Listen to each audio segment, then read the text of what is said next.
The only way we are going to survive the challenges ahead, which are numerous, and I cannot talk enough about the challenges that the climate crisis are going to present. One of them being you're worried about inflation for your groceries now. Try when the entire climate is disrupted and you don't know when your food source is rolling in. That's real inflation. And if we don't figure out how to work together, we are not going to make it. There's no winner in this. There's no jetting off to your bunker in New Zealand. Whether you're aware or not, narratives permeate our identities, defining what we know. Over time, they can harden into convictions and legacies, driving cultures, politics, economics, and consciousness. But how are they made? Where do they come from? And more importantly, which ones shape our thoughts and feelings now? Welcome to Narrative Dive, where we uncover the tropes, news, and stories dominating our world. Thank you for joining us. We hope you enjoy this episode.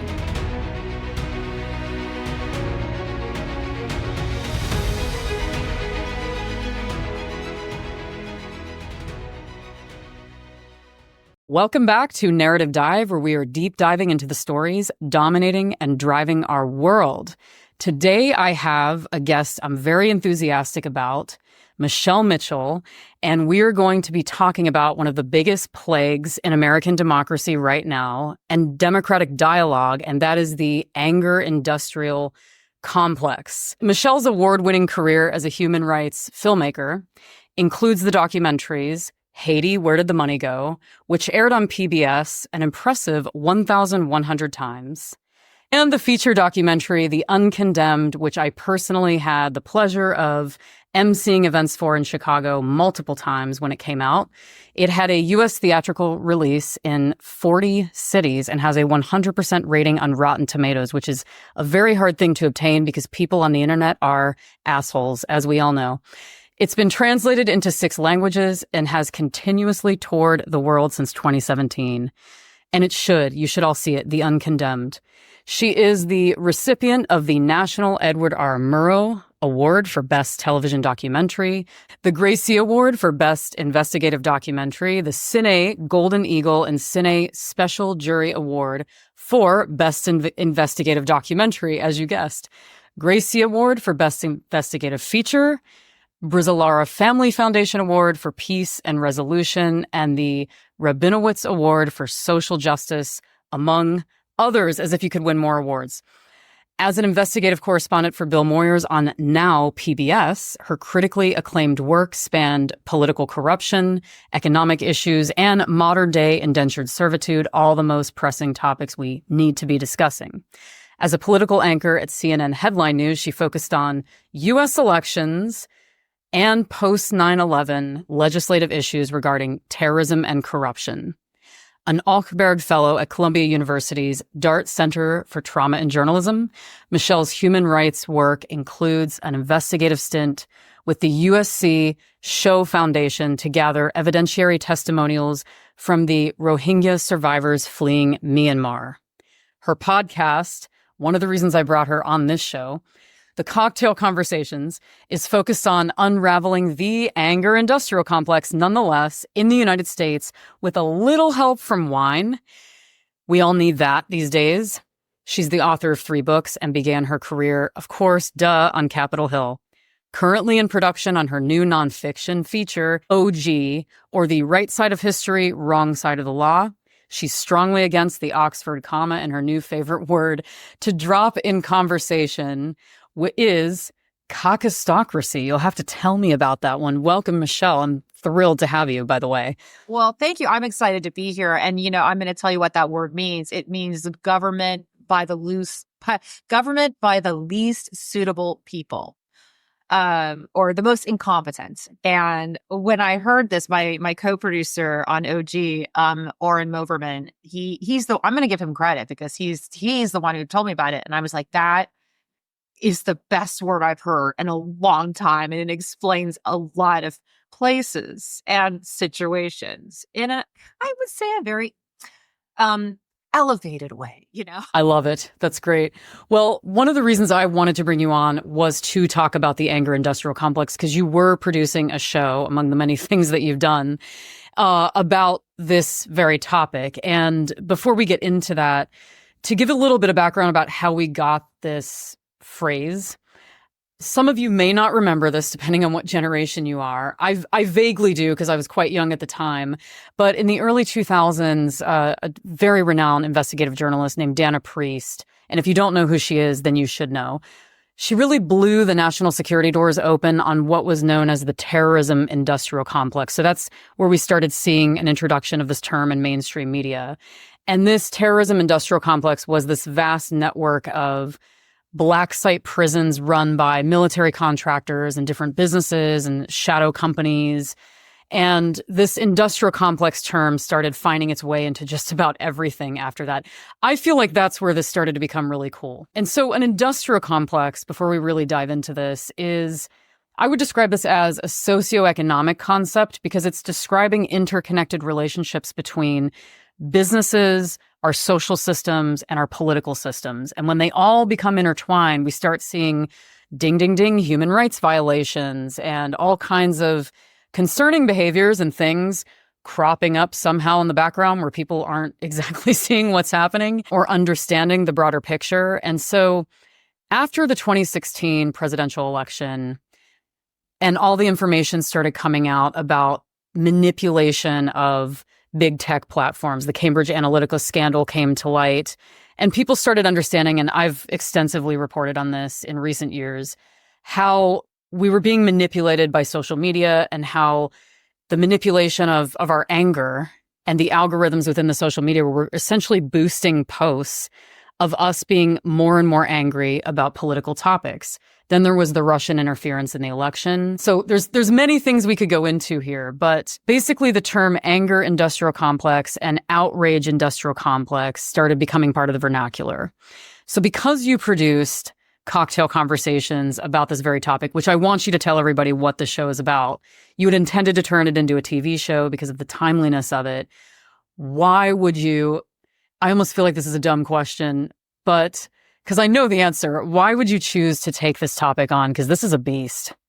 It is a beast. And, to pivot off of what you said, where did the term originally come from? I think the first time I ever even was, and this is way before my time, because it was Eisenhower who gave a speech about the military industrial complex. And then I think what's happened now with the anger industrial complex is, it's not exactly like heavy machinery moving around. This is a lot of cultural and socioeconomic machinery, as you mentioned. So, the cocktail conversations was basically a way for me to stay sane during the pandemic because I was stranded, as everybody else was, but I was also stranded in wine country. Oh, poor me. And and my friends who make wine were having some issues in terms of moving their wares. And I thought, well, it's very important to me to start untangling. Why are people so mad? I mean, we watched in the, with the 2016 election onward, we watched families fall apart. People don't talk to one another anymore. And all I could think of, when you and I met, I was asked often in interviews, what keeps you up at night? And I remember my answer. It was never about rape as a crime of war, which of course is what the Uncondemned about. It wasn't even about any current conflicts. What I said was the Mekong Delta is going to flood in 2030, which means that 22 million people are going to be on the move. And the thing is, we're talking a lot about immigration in this current election cycle. And what I say to people is, oh, you haven't seen anything yet. It is about to get so crazy in the coming decades. And with people on the move, these climate refugees, that if we don't figure out a way to work together, we are not going to make it as a species. So that was really the beginning of me wanting to figure out, why are we so mad at one another? And then, of course, and you know this from your work, as you start to delve into it, it becomes, I hate to say it's infuriating to learn about the anger industrial complex, but it does become infuriating to think about people profiting off of misery, which is so not the way to live. So that was really why I decided I would want to do that. But, and I sent out a bottle of wine to all the participants, with each show. And I do hope to go back to making that podcast. So I was really concerned about what challenges lay ahead, because I had worked on Capitol Hill, as you mentioned, and that was back in the mid-90s. This was a time when Both parties still talk to one another. Staffers exchange information.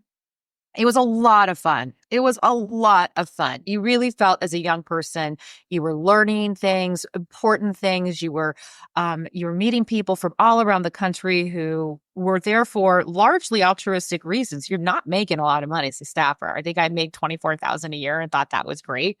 But you're there to learn. The single most important thing that happened in that decade was a show called Survivor. And that was the beginning of reality TV. And if you remember what happened, this really repugnant guy figured out how to create alliances, right? Or strategic alliances. Then he betrayed all those. He ends up winning. But it was the beginning of rewarding bad behavior. So if you think about if that's where we start from, then you know how we got here. Those algorithms are created because they work. I mean, if an algorithm could make us all more happy and these companies earn more money to give to their shareholders, that's what they would be doing. But it all goes back to we've been rewarding bad behavior as a plot point for decades now. And that at least that's my theory. I can't say that anybody that, there's smarter people than me working on this, but that's what I would say. It's such an intrinsic part of our culture. And think about some of those early, forget watching The Real Housewives now. I mean, we could point out any number of dumbass reality shows where you would hear things like, I'm not here to make friends. I'm like, what? Why? Why aren't you there to make friends? Okay, well, have a good time. And there was always a motivating reason. They were trying to get airtime, and it does seem more sizzly or cool, or frankly, it's kind of, I think, a lazy way to edit. Let's start a fight and let's edit around that. That's not real drama. Real drama is a little bit deeper than that, but I digress. That's where I would say it started. And it's interesting because I was reading the Stanford Law article, and the author of this article, which I can put in the comments, pointed out that in the last centuries, like French aristocracy in the 18th century prized wit and courtly behavior. And then the British in the 19th century valued composure and tea time manners. And then you have Americans who evolved from this booming industrial revolution, which changed the trajectory of the country entirely and had a lot of immigration in that period, mind you, my family included, but to the greatest generation that kept the country together and was the backbone of it during the Second World War. Then we had the 60s and 70s, which all the major social movements happened. But now we're just churning in this constant state of rage and frustration, amplified by media. We're the generations defined by outrage, and it's quite sad. My original question was, how the fuck did we get here? And you've touched on some of that, but you started saying to me earlier that media doesn't actually realize how much it's amplifying that. So let's start there.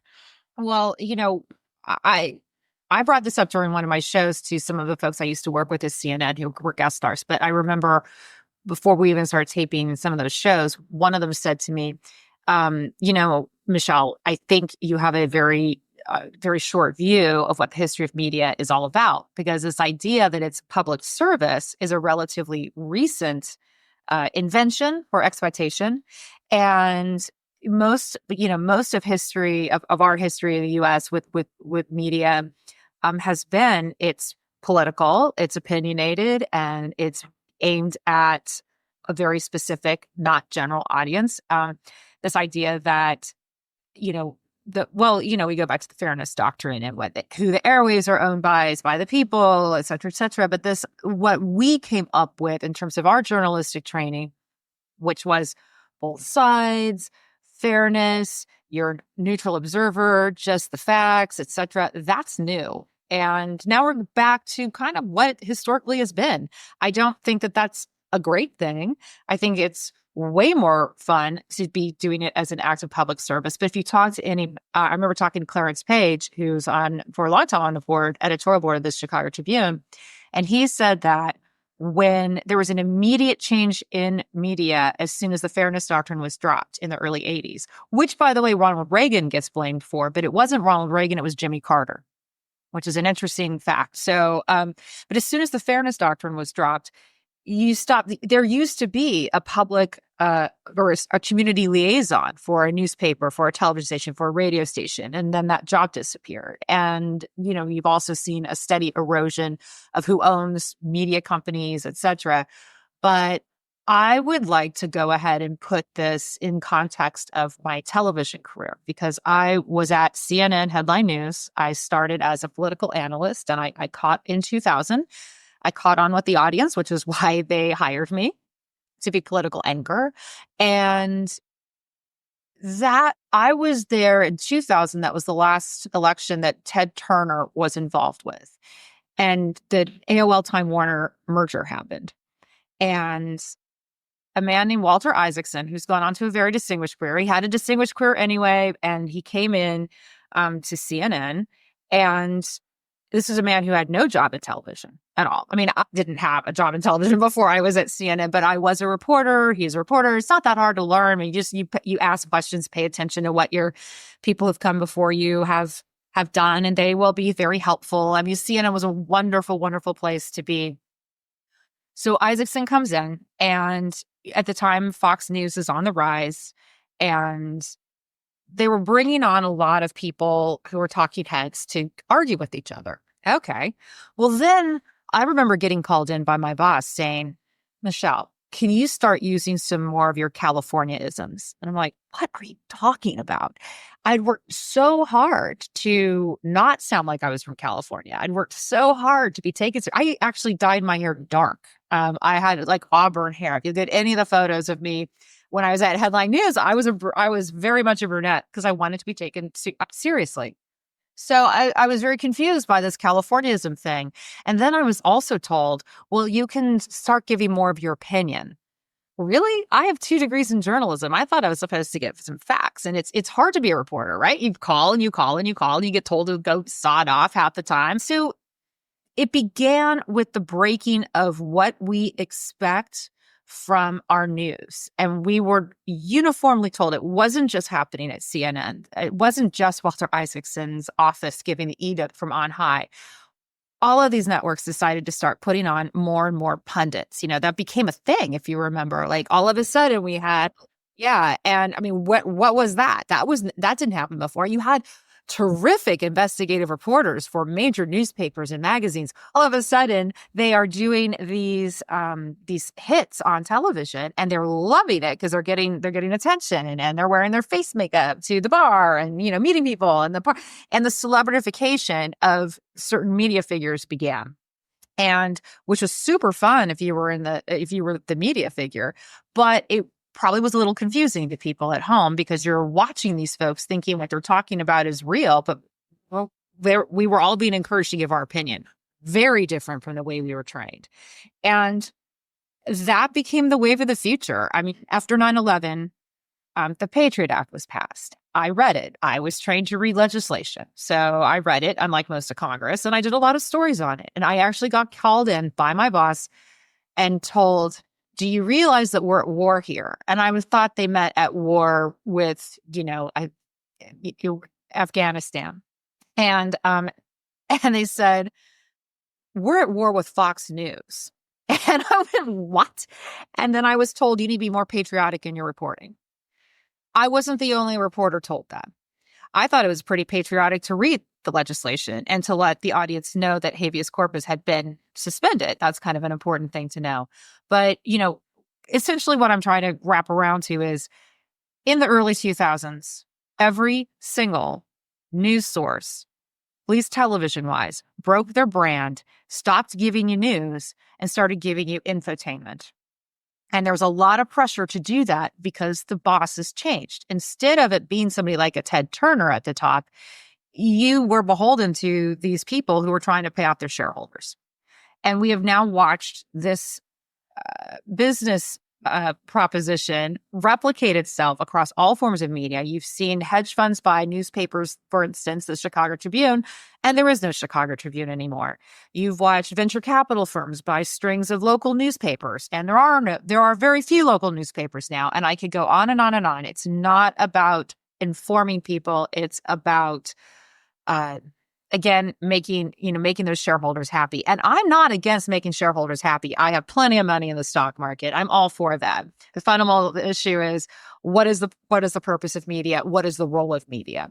And I just want to add here that when Donald Trump was elected in 2016, the first thought I had was, and I said this to anyone who would listen, I said, every newspaper and network should get their political teams out of Washington, and they should bring in any reporter or editor who has covered an authoritarian regime or the corrupt regime, because they're going to be used to hearing some of the language that's used. Whereas if you're a political reporter, you're used to a different rhythm. You're used to like, oh, let's give both sides. Okay, well, no, he couldn't possibly mean that.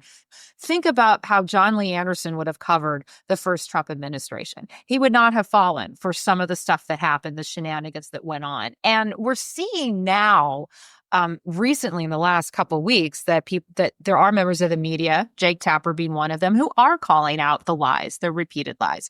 But because this didn't happen 9 years ago, we are at a point now where people, the general audience, does not believe it when a Jake Tapper calls out the lies. I think that if we had done that, we would have gotten much different coverage, but that is not what the corporate bosses believe is the role of media. So, and that's interesting that you brought that up, because for everyone listening, Michele, you came into journalism as a Gen Xer. I came in as a millennial, and you came in as the television news started becoming infotainment. I came in when we started having info snacking, which, funny, I gave a talk about this at Creative Mornings Munich in Germany. And I was talking about how in the mid 2000s, we started, whenever we had Yahoo News and, all the internet.com boom was going on, everything started migrating online, and that's where you started getting the really intense short form content. And so audiences were drifting away from reading long form, which is what I write. Sometimes I feel like nobody reads it. Yeah, I know. I read it. I mean, I read long form. That's the whole point. Yeah, exactly. And it's like, but sometimes I'm like, well, it's a long form. Probably nobody will read it, or very few people will actually see it. But it started drifting into, the reels and the stories and everything. And there was something, and I wanted to bring this up because you had her on the show. There was a New York Times reporter, Judith Miller, who was part of a scheme to oust Valerie Plame's identity, the CIA operative. You had her on your show. Yes. And what this moment in journalism, and this is a misunderstood moment in journalism, is how media was able to be used as a political pawn. And that's what really came out of that case, and came out strongly. And for me personally, I feel like there was that incident, and then everything after that started being the business model of journalism just became a mess. So newspapers used to make money off of classified ads and advertising in general. I mean, it was a huge cash cow for newspapers. So then we had everything merging online. Then we had programmatic ads, which they're now making fractional hundredths of cents on clicks versus what they were making before. And then we had Craigslist, which disrupted the classified ads. So then the newspapers didn't know how they were going to make money. And then we ended up in a situation where we had mass layoffs multiple times. And this is still going on almost 20 years later. So to think, and one of my questions for you was about conspiracy theories going around about media being polarized, because this environment is rife with conspiracy theories. Everyone thinks there's a vast right-wing or left-wing conspiracy against the other political party. And it's something like the deep state is one that keeps coming up. Someone in the background is pulling the puppet strings. But really, when you look at the economics of news, what you see inside the box are managers beholden to for-profit entities who are under pressure to get ratings and please shareholders, like you mentioned. And that really became apparent when you were at the peak of your television career. And that became apparent for me when I was entering journalism in, I would say, the mid to late 2000, like 2006, 2007, when we all started entering the profession. It was like, oh, there's no jobs.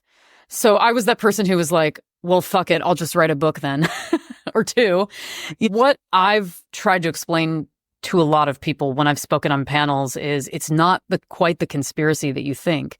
What it really is economics. And it's advertising revenue for social media. Once social media took over news, and Facebook has always said, oh, we're not a news, or Meta, excuse me, has always said, we're not a news company, yet they were the biggest influencer over who read articles for the longest time.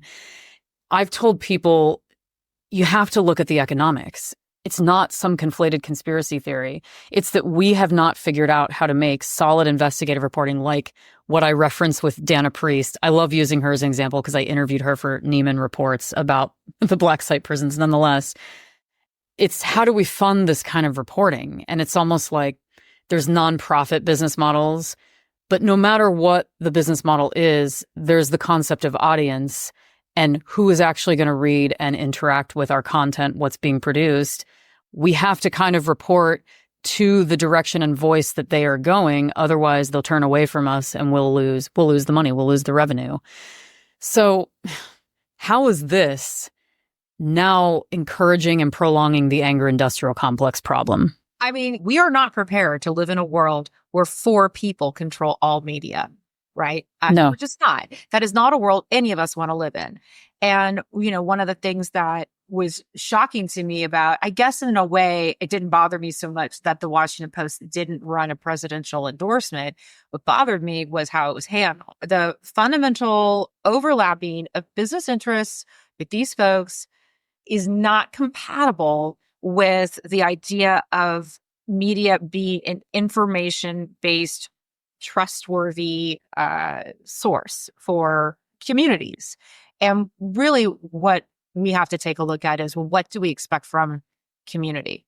And I will tell you, the thing that drives me the most crazy when I listen to people get really riled up about things is that you're being manipulated. Somebody's making money off of you getting ticked off, which is why, I have a Facebook profile and I go on it from time to time because I like Facebook Marketplace. I like to move things, but I don't engage because if I do, somebody's making money off of my comment.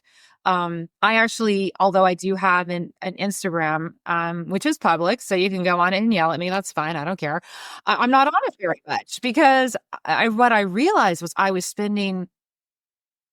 I'm also working on a movie right now, which is requiring some deep thinking. At any moment, I am not spending thinking about how to create the best story possible and work the sources and figure out the camera angle and this and that. Any minute that I'm not doing that and I'm on Instagram is $1 less for me. And it's not helping my brain. I'm not improving my line of thinking. And in fact, you have to ask yourself about that algorithm. Somebody's making money off of you, and do you need to be on that platform? And I think what we're seeing now with the Zoomers is that they're not on the platform. They're going off of it. It's kind of cool to not have an Instagram or they're definitely not on Facebook. So, but, and they're not on TikTok as much as you might think. And I do wonder, Jessica, if the way out of this is to go more analog.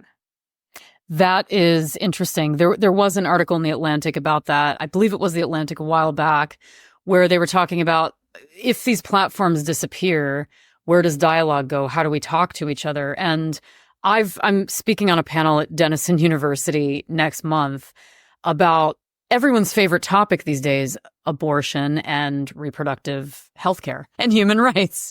I'm sure I'll get many haters, and that's okay because I'll talk to my haters. But I've told many people that no political candidate, no matter what media tells you, their media, the Washington Post, is going to save this country or the world. What's going to save everything are small groups in communities of like-minded people. And I've co-founded 2 of these communities, so I can tell you this shit works, of like-minded people coming together and speaking truth to power and asking for answers and change. One of my recent examples is I was a migrant myself in Germany, in my own ancestral homeland, wrote a lovely piece about that for Eon. The 4.5 years of that, which had its ups and downs, but when I was there, I co-founded a group called Munich International Women of thousands of other women who were also migrants in Germany, who were having the same challenges with government and local society and all complaining about the same thing. So we said, why don't we all come together, 4,000 or 5,000 people strong, and speak truth to power and get politicians involved and say, hey, how can we fix this process? Because we're all struggling here. And it's been working. I'm not living in Munich anymore, but since it's been moving the needle. And we saw this during the pandemic. We saw mutual aid, smaller communities coming together, delivering meals to each other, providing for those who couldn't provide.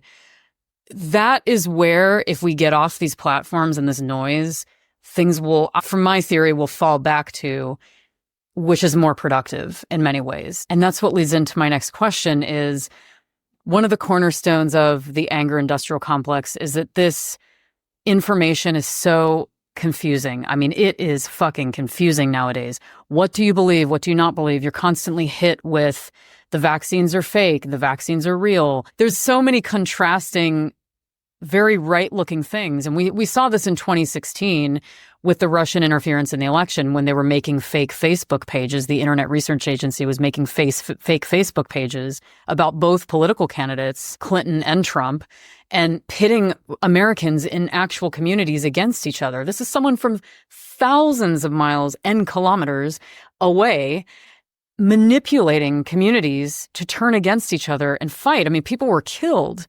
And so we're really in deep shit here, right? We're in a bind. How do we get out?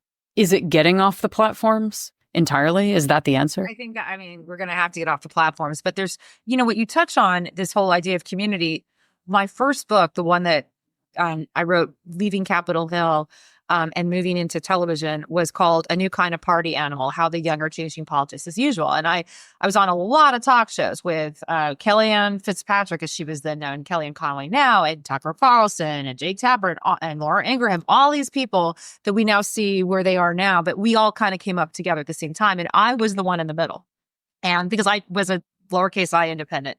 But one of the chapters was called Block by Block and was about community activism and how that was the way forward. And it is a particularly interesting thing to start talking about, because you literally, first of all, the most corruption always happens at the local level, which is why the local newspaper is so important, whether it's a local newspaper or website or whatever. But it's crucial for a community. But, you know, this idea of, I do fundamentally, you and I both have been in some very bad areas of the world and some major crises. The way forward through any of that has always been with acts of generosity. And I think that actually is the default of the human character, is generosity. We want to help. We want to be needed, and we want to be able to ask for help, you know. And I think that what's been put forward and basically calcified by social media is a false reality, right? So we are in a world where truth and authenticity are luxury items, which is why I think there will be a movement off of these platforms, because people do want the authentic. People do want the truth. And the truth is not always a malleable thing. The only way we are going to survive the challenges ahead, which are numerous, and I cannot talk enough about the challenges that the climate crisis are going to present. One of them being, you're worried about inflation for your groceries now. Try when the entire climate is disrupted and you don't know when your food source is rolling in. That's real inflation. And if we don't figure out how to work together, we are not going to make it. There's no winner in this. There's no jetting off to your bunker in New Zealand. That's it. If we want to be around, we have to shake off some of the false narratives that have been built around us by people who are making money off of those false narratives.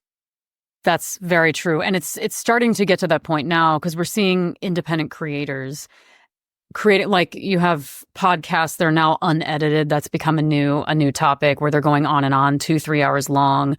I think things are going in that direction because there's a mass distrust of media right now. But it also somewhat contributes to the problem, because you have people like Alex Jones who are filling people with just completely nutcase ideologies that have no substantive foundation whatsoever. And you know, it does go awry in that circumstance. You know, I mentioned the other day to a friend of mine, we were talking about how almost hopeless it feels to be saying like, okay, we just need to go off social media and everything will be fine. We talk about how, what the anger industrial complex has built. But I want to point something out to you and anyone who's listening and watching this. One of the most prominent figures for decades was Rush Limbaugh. Rush contributed an awful lot of poison. Rush Limbaugh hasn't been with us now. He died, obviously. Who talks about Rush Limbaugh now? When was the last time you've heard his name? So this man who was on the planet for decades, who did an awful lot of harm, is not remembered at all. And think about that. Is that how you want to spend this particular life? You are privileged to be on this planet. You are privileged to be in the form that you're walking around in. And you have a choice to make. How do you spend that time? And look at what he did. That's so sad that that's what he chose. I love the way you put that about being in the form that we're in and choosing how we spend our time. I've seen many accounts that were someone's personal account that are now donated to bashing certain political candidates. And you start thinking you have a chance to contribute knowledge to the world or contribute something higher to people. What are you doing? Why are you choosing to spend your time that way? And of course, we can't pull anybody in their own direction that they don't want to be pulled in. You and I both know, as you've produced a documentary about one of the first trials where rape was used as a weapon of war, and this was following the Rwanda genocide, language is one of the biggest weapons to start a mass violence movement. And when I told people that my editor, Angela, and I wanted to do a show about narratives, I was laughed at. It was like, oh, yeah, well, what do you mean? Like, what, you want to talk about movies? You want to talk about stories? Okay, you tell your little stories. And I laughed back and I said, narratives are one of the biggest parts of how groups of people are dehumanized. They are one of the biggest reasons that people want to fight in a war or start one. So there's many narratives going around right now. How do we find our way through them? That's the tough one, is reprogramming narratives or understanding that we have a certain programming. This is one of my very favorite topics. I'm so happy that we're chatting about this. He who tells the best story, or she who tells the best story, or they who tell the best story win, frankly, right? I mean, that's how it goes.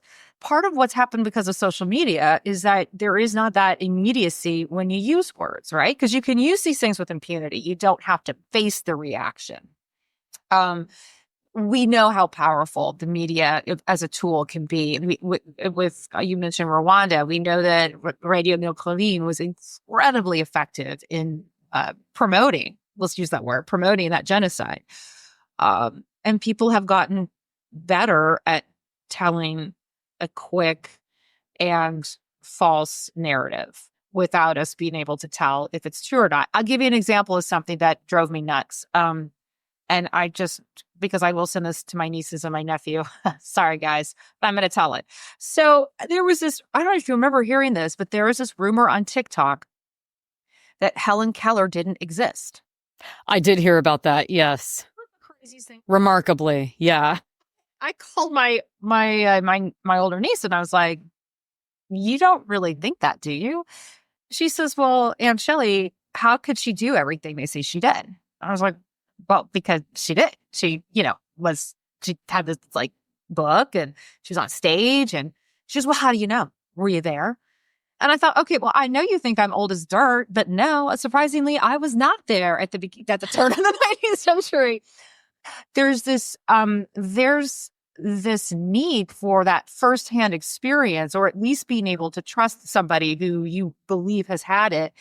And you're going to find that in those local community-based organizations that you were like the one that you founded or co-founded in Munich, right? You're going to start to rebuild those bridges of trust. I was thinking about how we built out the Uncondemned and why that has been so effective legislatively, not just here, but also around the world. That film was funded by 8,000 donors, over 8,000 donors from around the world. And what happened was that when the movie came out, or, because we were crowdfunding. So we were always doing these events and these parties, and yes, people paid money to go to them, or there were things to buy, but we always had a guest speaker. And then when it came time for the movie to come out, these people from all around the world and around the country had met each other. So maybe somebody in New York had become really good friends with someone in Austin. And then they'd call each other, hey, the movie's going to be in New Orleans. We need to go. You want to go? There's going to be a pool party. And again, this is a film about mass rape and genocide. And we had a lot of parties. And I feel like we brought a lot of disparate groups together.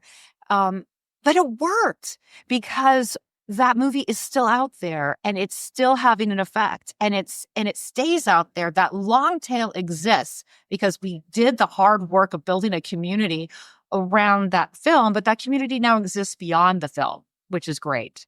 And I think it's going to take more efforts like that. I mean, we didn't make any money on that movie. It wasn't built to make money. It was built to move the cultural needle and to try to do something good. And I think that framework can be adopted by entities other than just a movie. I think that can be replicated all over the place. Because the lesson I learned, and I know that you share this, we've both seen the worst that people can do to one another. But we have also seen the best that people can do. That there are a lot of very hardworking people who are trying very hard to curtail the worst things.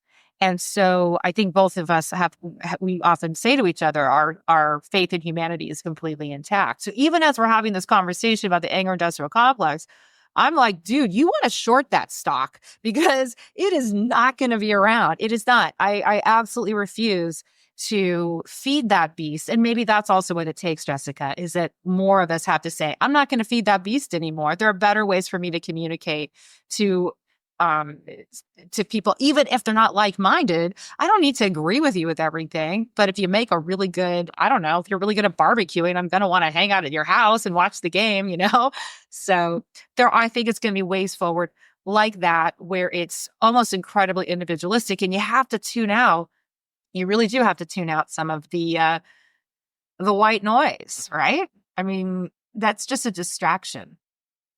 That's beautifully put. And having been part of the Uncondemned community myself, and having emceed 2 of your events in Chicago, which was a total gift. And June Marie, the woman that asked me to do it, she's like, oh, I really need your help. Are you interested? I'm like, do you even have to ask? This is such a meaningful film. Absolutely. I am there. I am right by your side. No problem. I'm so happy to participate in this. And about like the extended community. Remember, you were at my house you happened to be in town for my birthday. You walk through the door, and the person hanging out on the lawn was your editor. She was the editor on the 50 Women books, Carol Pott. She doesn't mind if we say her name, but the idea that the two of you knew each other was of no surprise to me. And as soon as I saw her walk in the room, I remember thinking, this makes sense. That was the first thing I thought. This makes sense. Michele made a documentary about this. Carol actually was one of the authors of an anthology of stories about this, similar to the format that 50 Women followed. Even the 50 Women community is still very strong, and we're working towards a lot of issues at the UN for the last 10 years on touch points with global women's human rights. And we're still continuing onwards with that. So that one thing that started, like the Uncondemned, which was, yes, it was a documentary, but it's grown into something so much bigger. Yes, 50 Women was just an anthology or a simple book of paper, right? But it's grown into something so much bigger. And those are the most meaningful things. And this is what we really need right now to solve the anger industrial complex, or things that grow into something bigger that touch a lot of people and get this mutual aid and mutual cooperation. Second to last question. I know I already said that, but you have spoken in TEDx about joy as a path through trauma as a result of the Uncondemned. And I'm really glad you brought that up. For the record, everyone, Michele had matches that said, and I think I still have these, that said, look out, Boko Haram, we're coming for you. Lawyer Boko Haram, we're coming for you. Yes, exactly. And there was a couple of different ones. Sorry, what were you saying? Right, Machar was one of them, and ISIS, and anybody who at the time was sort of at the very top of deploying rape as a war tactic, we had on the matchboxes, yeah. I thought that was brilliant. Yeah. And they were great. I still have them, or at least I have a photo of them. I will tell you, one of them actually did make it to Boko Haram, and I understand they were very puzzled. Like, why are we on this matchbox? So I personally was very amused by the thought of these guys going, what does lawyer up mean? Mission accomplished. I love it. They're still out there doing their thing, but it was nice to have something kicky at bars to make people go, what? So. Exactly. But so you have spoken as joy as a path through trauma, because you and I've spoken with people and produced stories about people's lives who have been through really unimaginable traumas. So how do we use this principle to navigate the trauma of the current American experience? Well, the word trauma, you are using in the most absolute correct sense. I would say that, I think the term post-traumatic stress disorder, or post-traumatic stress injury, as they're now trying to rebrand it, can be overused, but definitely not in this particular sense. I mean, aren't you tired of being told to hate somebody? It's really exhausting to hate. This idea that we should be distrustful and hate and regard anyone who doesn't believe the way we do as evil, is not only, I think it's actually, I'm going to go back to that word, it's unrealistic. It just, you can't sustain it unless you're Rush Limbaugh, and nobody's going to remember you when you are dead, because you will die unloved and unappreciated if you buy into that. If you are asked to have sustained anger, that just exacerbates the trauma. And the women, for example, in the Uncondemned, the great lesson I took away from that was, as traumatized as they still are, they survived because they were optimistic, and they found a way to happiness, right? And sometimes it was through dance. Sometimes those women got very lucky in the sense that they had their day in court and they won, which not everybody gets. And then they had a filmmaker knock on their door 20 years later and said, hey, I'm thinking about making this movie. Would you do it? Would you sit down and talk to me? So then they got to be immortalized in a film, right? So and I know why they sat down and did it, and they were very open about it to the media. They did that interview because they wanted people to know the story. They wanted to help people. They basically wanted people going through similar circumstances to live to see another day. And statistically speaking, in refugee camps, and you know this already, I'm preaching to the choir here, the people who make it out are the ones who find that joy. So the way to beat the trauma is we have to find a way back to, if it's not outright happiness or joy, it's at least a level right below that, where, like, let's just call it satisfaction. And those lifelines, those communities that you and I have been talking about, they get built despite the efforts of the anger industrial complex. Because again, the human condition cannot sustain that level of anger and hatred and vitriol. It is physiologically impossible. You will not be able to do it. I mean, you and I have both been under extreme stress before, and your body shuts down. I remember when I realized that something was deeply wrong. I have PTSD as a result of vicarious trauma from working on the Uncondemned, and I remember ignoring the signs. And as my physical body was breaking down, and I ignored the signs, and then one day, my brain just broke. And I remember thinking a sentence, and what came out of my mouth was completely different. And that's when I knew I needed to find another way forward. And that's how I got to the Dark Center at Columbia University. Thank God for that place. But you can't sustain it. You can't sustain that level of trauma indefinitely. And again, what we know from survivors like the ladies in Rwanda who are in the movie, and even like the Rohingya that I met with, all those years ago, and we could point to any number of things that have happened around the world. But the people who survive are the ones who find a sense of optimism and a sense of joy. And often the way they find that is through community. That's beautifully put. Yes. I also had a similar experience when I finished all the interviews for the 50 Women books, because I interviewed 50 people from 30 countries who, and we're not talking that this is light material. I mean, this is survivors of sexual violence, a genocide, unimaginably horrible things that these women endured. And I remember thinking, well, I'm the person interviewing them, so I'll be fine. And I remember a good friend saying that to me. She said, you have to find a way to get these vicarious things out of your system. And I'm like, oh, no, no, no. I mean, I was so naive. And I'm thinking, no, but it's fine. What happened to them is horrible. I'm just the person listening to them. It doesn't affect me. You should, give all the attention to them. And I cracked at one point. I remember, my brother will probably remember this. We went rock climbing in our hometown. And I remember being in the car with him and just completely breaking down. And then I had all this intense anxiety for several weeks. And I finally went to a doctor who told me what vicarious trauma was. And I didn't actually think it could be a thing. I never thought it existed until I experienced it. Would have loved the Dart Center back then, but man, but yes. It's one of those things we never talk about in the sense of vicarious trauma. Journalists and also aid workers have it, and it's prevalent, and nobody pays it because we're supposed to bear it, right? We're supposed to grin and bear it. And what you realize is, no, it's impossible to do that. And we have a mental health crisis right now because of social media, because it's traumatizing. The algorithm is traumatizing. You go back to something we started talking about early on, which was, well, what's the solution? Just to leave the social media platforms? Yeah, it's kind of sounding like it, right? I mean, if you're not actually getting something beneficial from it, why are you there?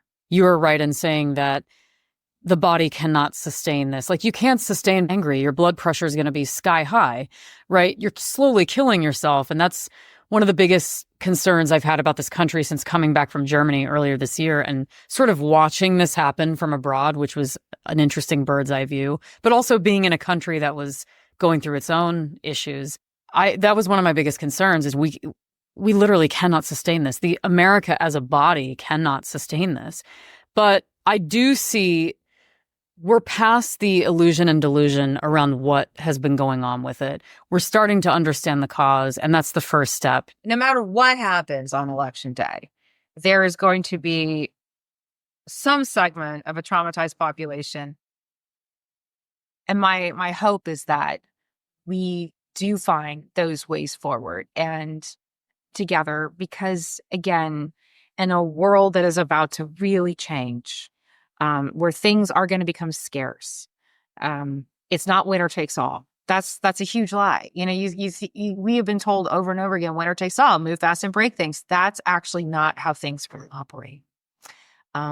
Not if you are trying to survive and make it, Exactly.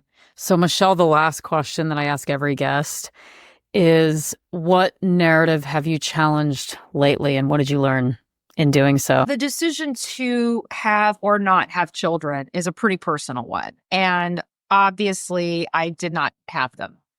And I own that decision. I'm totally fine with that. And, it just didn't happen in this lifetime.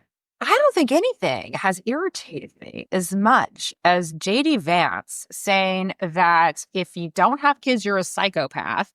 I'm like, I don't understand the fact that somebody who wrote a best-selling book doesn't understand exactly the correct application of the word psychopath, but fine.